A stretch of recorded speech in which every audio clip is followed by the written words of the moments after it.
Hello बच्चों, चलिए प्रश्न को समझते हैं।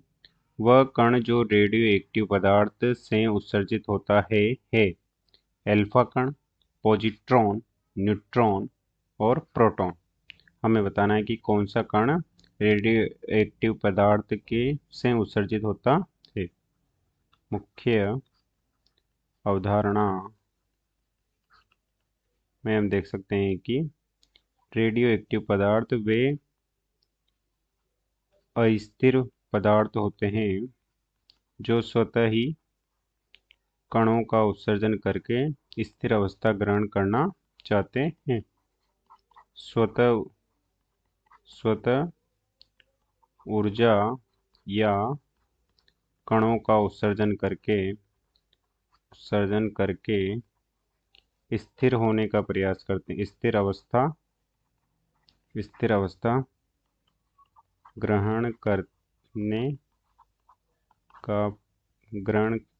करने का प्रयास करते हैं, रेडियो एक्टिव पदार्थ कहलाते हैं। ऐसे रेडियो एक्टिव पदार्थ अल्फा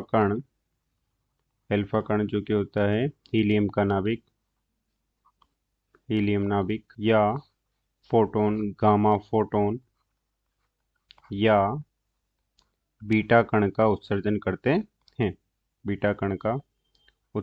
करते हैं तथा अपनी अस्थिर ऊर्जा को स्थिर अवस्था में परिवर्तित करने का प्रयास करते हैं तथा ये कण कभी भी एक स्वतंत्र न्यूट्रॉन प्रोटॉन का उत्सर्जन नहीं करते हैं, क्योंकि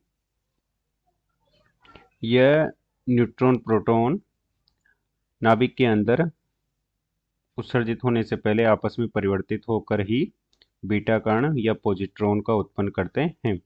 तो हम देख सकते हैं कि न्यूट्रॉन से प्रोटॉन से बीटा कण प्लस एक एंटी न्यूट्रिनो का निर्माण होता है, या प्रोटॉन से न्यूट्रॉन के निर्माण में एक बीटा कण या इलेक्ट्रॉन जो कि नाभिक के अंदर उपस्थित होता है से प्रोटॉन का निर्माण होता है।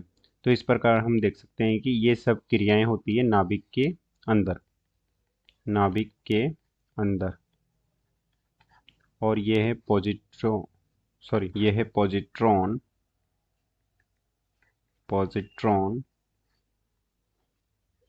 और ये प्रोटॉन, ये न्यूट्रॉन, ये स्वतंत्र रूप में कभी भी नाभिक से बाहर नहीं आते हैं।